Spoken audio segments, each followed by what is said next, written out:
Welcome to this channel. If you like what you're hearing, please don't forget to hit the bell icon to receive notifications when new content is released. माँ माँ, अरे क्या माँ माँ कर रहा है? बकरी का बच्चा है क्या? अरे माँ मजाक छोड़ो, मुझे फाइनली वो मेन चौराहे वाली दुकान मिल गई है।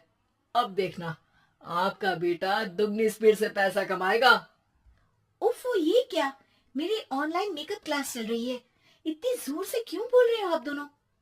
अरे मेरी धर्म पत्नी जी, मेकअप क्लास बाद में करना। वो चौराहे वाली दुकान मिल गई है हमको।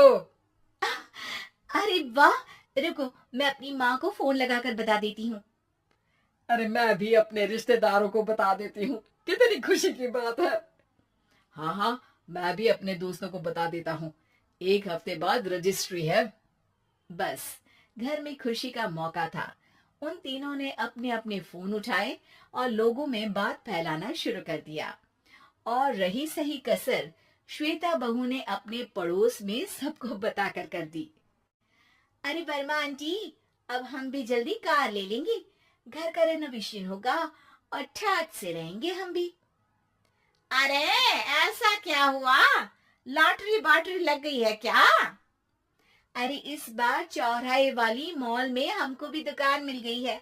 दुकान नंबर 21, जो एकदम चौराहे पर है। अब ग्राहक बढ़ेंगे तो आमदनी भी बढ़ेगी ही ना। अरे वाह, कितनी खुशी की बात है। मैं बहुत खुश हूँ तुम्हें इतना खुश देख के। बाकी एक बात कहूँ, सबको मत बताते फिरना। किसी की नजर लग जाएगी तो खुशी की खबर वापस लौट जाएगी। हैं? ऐसे थोड़ी ना होता है। अब डरा रही हो। अरे सही कह रही हूँ, काली नजर कहते हैं इस चीज को। जब आप किसी को कुछ बताओ और वो काम बिगड़ जाए। अरे लेकिन मैं तो। तुमने सबको बता दिया ना? हाँ, फोन लगा लगा के। अब बच के रहना, काली नजर बड़ी खतरनाक होती है। श्वेता इतनी खुश रहती है कि वो वर्मा आंटी की बात पर ध्यान ही नहीं देती, जबकि पड़ोस में और भी लोगों से खुशी की खबर शेयर करती रहती है। अगले दिन राजेश बहुत दुखी होकर घर आता है। अरे बेटा, क्या हुआ? मुंह क्यों सूजा हुआ है?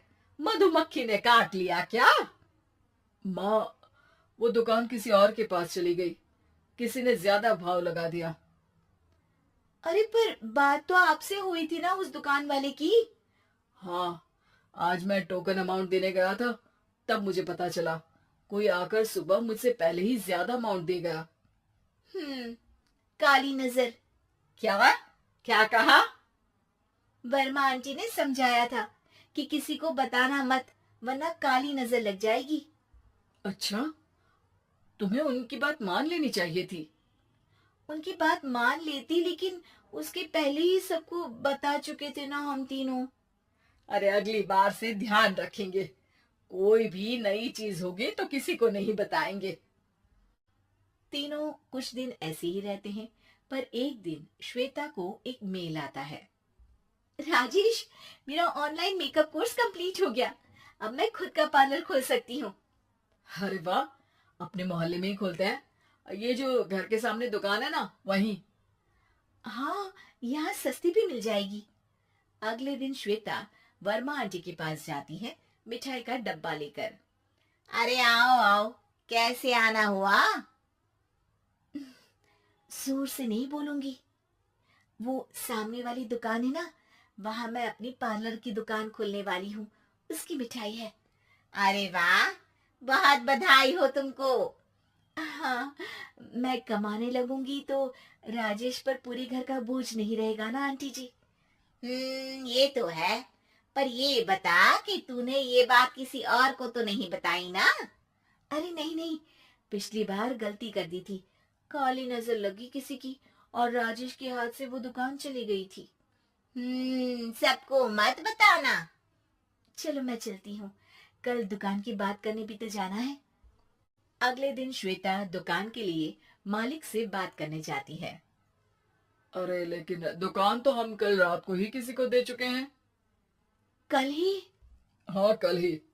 2 दिन बाद कोई यहाँ पार्लर भी खोल लेगा। आप कहीं और दुकान देख लीजिए। अरे पर हमको भी तो पार्लर ही खोलना था। हाँ भाई, ये एक ही दुकान है, आधी आधी तो नहीं दे सकता ना मैं। राजेश और श्वेता घर पर हताश होकर आ जाते हैं। इस बार तो किसी को बताया भी नहीं था, अब किसकी काली नजर लग सकती है। सुनो, तुमने माँ को बताया था क्या?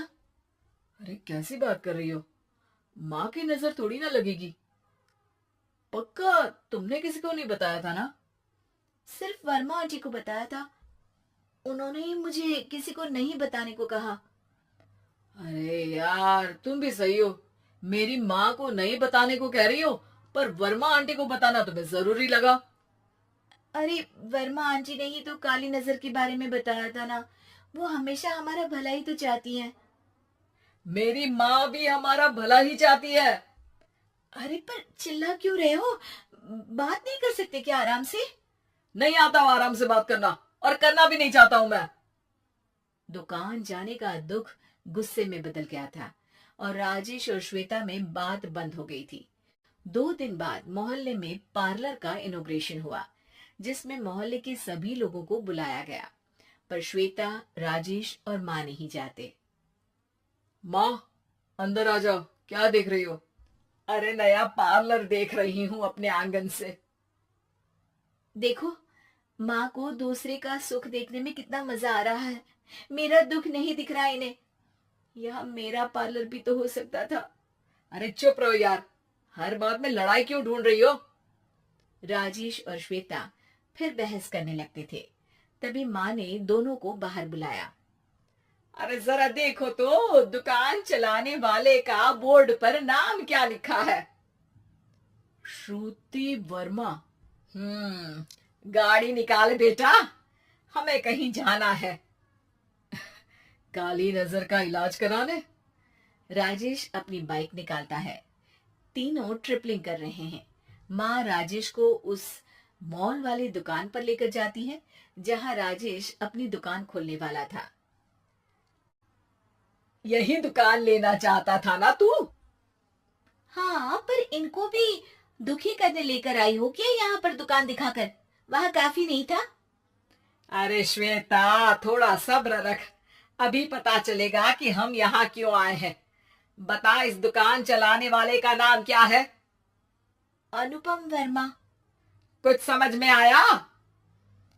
वो दुकान वाली श्रुति वर्मा, ये दुकान वाला अनुपम वर्मा, और हमारे पड़ोस में हमने उस दुकानों के बारे में बताया किसको था? अब वर्मा आंटी को। मतलब वर्मा आंटी ही हमारा काम बिगाड़ रही है? नहीं नहीं, ऐसा नहीं हो सकता, ये बस इत्तेफाक है। राजेश अपना फोन निकालता है और श्रुति वर्मा और अनुपम वर्मा के नाम फेसबुक पर सर्च करता है, जहां ये दोनों ही वर्मा आंटी के रिश्तेदार होते हैं। श्वेता को समझ में आ जाता है कि वर्मा आंटी की ही नजर खाली नजर है। अब क्या करना है? कोई भी खुशी की खबर हो तो काली नजर से बचना है, यानी वर्मा आंटी से बचना है। अरे पर मुझे ये समझ में नहीं आया कि वो हमारे साथ ऐसा क्यों करेंगी। अरे बेटा, एक सीख है, दूर के आदमी को आपकी तरक्की से कम परेशानी होगी, पड़ोसी को ज्यादा। दोनों माँ की बात में हामी भरते हैं और अगला काम चुपचाप करने की कसम खाते हैं, ताकि आगे से वर्मा आंटी कोई काम ना बिगाड़ सके।